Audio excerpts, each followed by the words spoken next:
Hey everyone, today I'm just going to be talking about Calistrea or candy cane coral.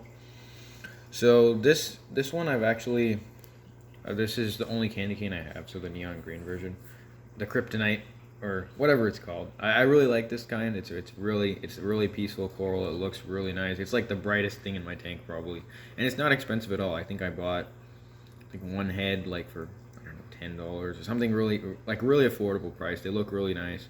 They grow really fast as well, especially when your parameters are right.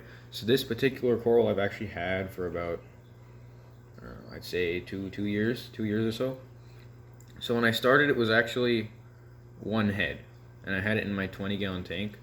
And I found that when the salinity got too high, and I used to run my salinity like really high, it would just completely just like start like it would just say sucked in the whole time, and it would just not do good.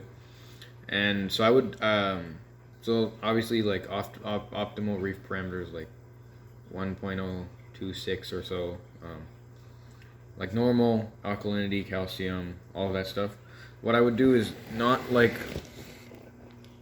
so for these guys, what I found is they actually do better with like low flow.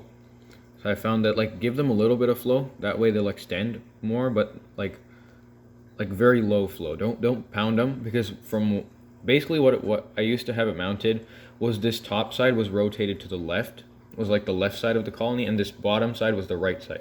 And you can see how much bigger the top side is. So the top is like was the left side, and the bottom was the right side, and the right side used to get pounded with flow, and so it would never grow there. So it just kind of shows how they don't like flow.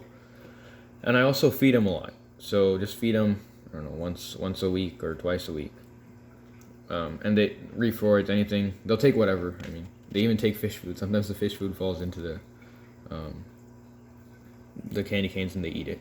So the thing about the this one is like it's a very peaceful coral. So don't put it next to like a Space Invader Pectinia or even like a Montipore. It'll just kill it. So this is like a very peaceful. It doesn't like have much sweepers or anything. So if like let's say this Recordia fell on it, it would just destroy the whole thing. Like the whole thing would just get stung and it would not be very good.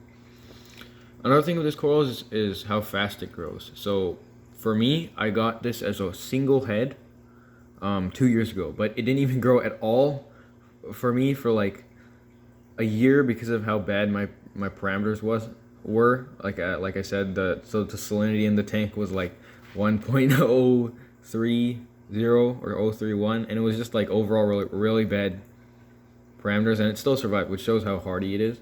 Like a lot of the corals I have are like super hardy because they survived all that, and I think like all corals are very hardy, more so than fish.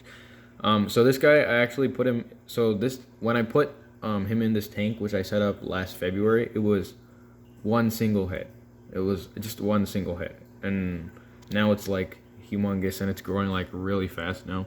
So I wouldn't even say it's out of the question for this thing to grow to like I don't know, like hand size, like my hand size in like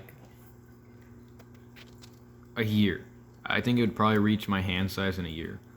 So yeah. So the way that you can frag these is, I don't know if you can see, but like right there in the center of the frame, you can see kind of like their skeleton, right? So what you can do is take bone cutters or anything like that and just cut the skeleton right there. So I would not suggest cutting through like the mouths and stuff. I think they'll just end up bad. So I have never personally fragged it myself, but what I would say is just frag the skeleton, because the skeleton's already dead. So even if you frag it, it won't harm the coral.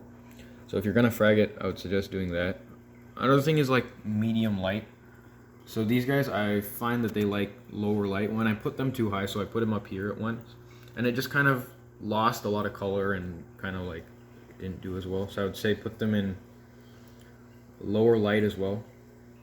So like kind of the middle of the tank, like lower middle and lower flow, and pretty much normal parameters, and you'll have success with this thing. It's a really nice coral as well. So I'd say anybody should go and get it, because like you can't beat that bright green fluorescent color. Like my whole tank you can kind of see, and it just shows up like the first thing that shows up is like this bright green thing right here. So yeah, there's also a bunch of different varieties of it. There's like the purple, and there's the white, and like the blue variety, and there's some like mixed ones that are like red and green.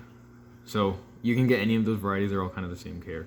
So I really want to get some more, honestly. I'm going to go try to find some soon. Maybe I'll put them right here or right here or something. I don't know. We'll see. So hope this helped you guys. It's a very easy coral to take care of, and anybody can do it. Like I can do it, so anybody can do it. So yeah, thanks for watching.